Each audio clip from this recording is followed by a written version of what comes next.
Hello guys, good morning. Dito tayo ngayon sa Paco, Manila. At papasyalan natin ang Paco Park. Ayan. So ito yun guys, yung entrance. Tingnan nyo. Para siyang sa Intramuros. Dati daw itong cemetery. Ayan. So, naging park. So, tignan natin ano ba meron sa loob. Sabi daw kasi maganda daw. So, samahan nyo ko guys sa loob. So, ayan guys. Paco Cemetery completed shortly brief use to the cholera epidemic of 1820. 9 of the nations were donated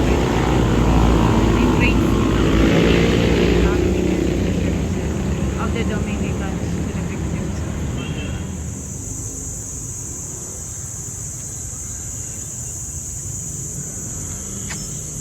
Ang ganda guys, oh. So ito pa lang guys yung sa entrance. Wala pa tayo sa loob. Tingnan mo yung puno. So pagpasok mo ng gate, so ito yun. So wala pa tayo sa loob, actually ito pa. May isa pang entrance. So dahil nga ito ay dating cemetery, nakalagay doon sa labas nung nagkaroon ng cholera outbreak. So yan.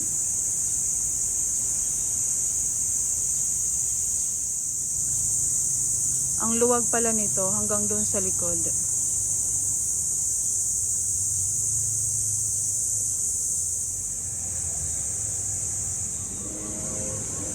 Ang ganda guys, oh.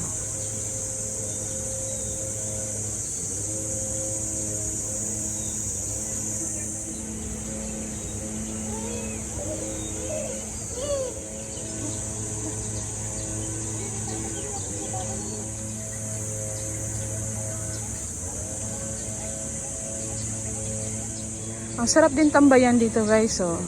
Kasi maraming upuan. Ayan, oh. Pwede kang umupo dyan. Tahimik. Mapuno. Malinis.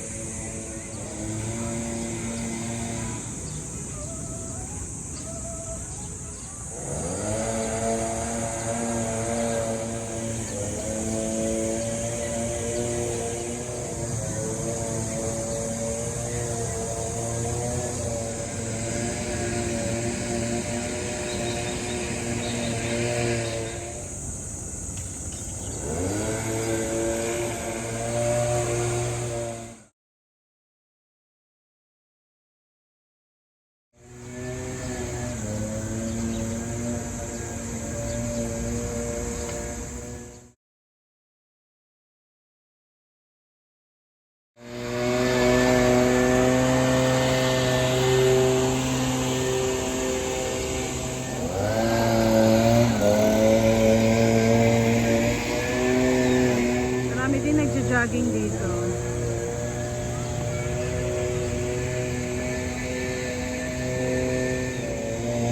Hindi siya crowded. Tahimik. Pasukin natin guys, ano yung meron doon sa loob. Para siyang sa Intramuros.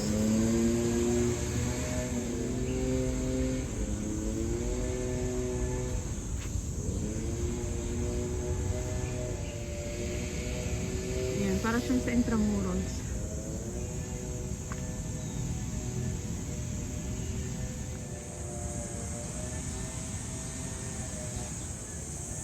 Si Jose Rizal. Dito ba nakalibing si Jose Rizal?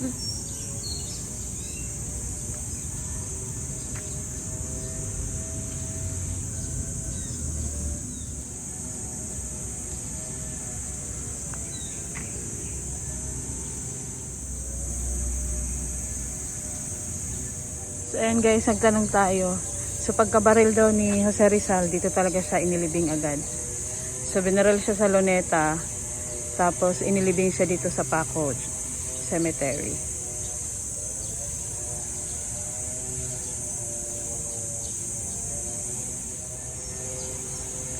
So yan guys.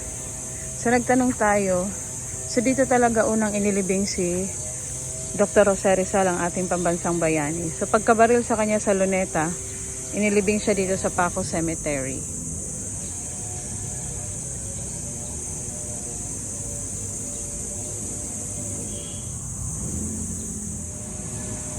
Ang ganda talaga guys dito. Para ka rin nasa Intramuros. Puntahan natin yung doon sa kabila.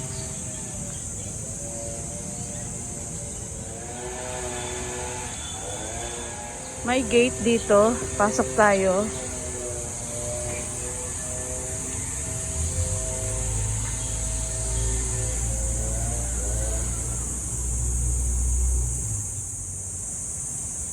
Grabe, tahimik.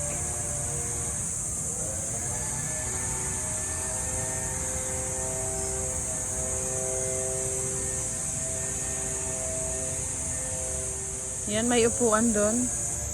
Pwede kang umupo. Pero parang nakakatakot guys. Kasi nga dating cemetery to.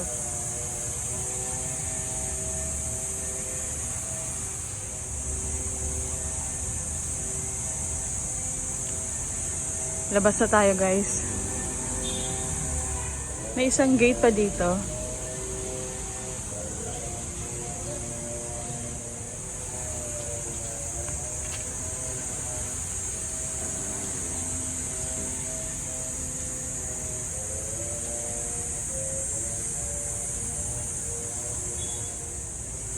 Akyat tayo.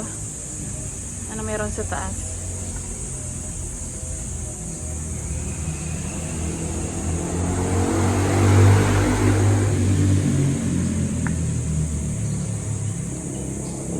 Oh.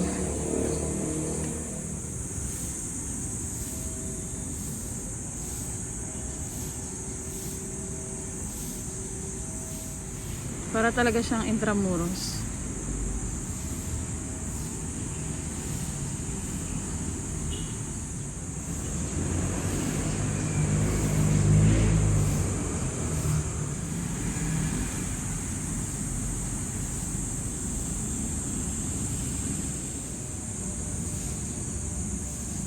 Pero ang ganda niya. Libre lang to, walang entrance fee. Masarap pumasyal dito. Yan, so labas na tayo guys. Tignan nyo naman guys, oh, ang linis. Ang tahimik. Ang ganda. First time ko din dito. First time ko lang itong mapuntahan.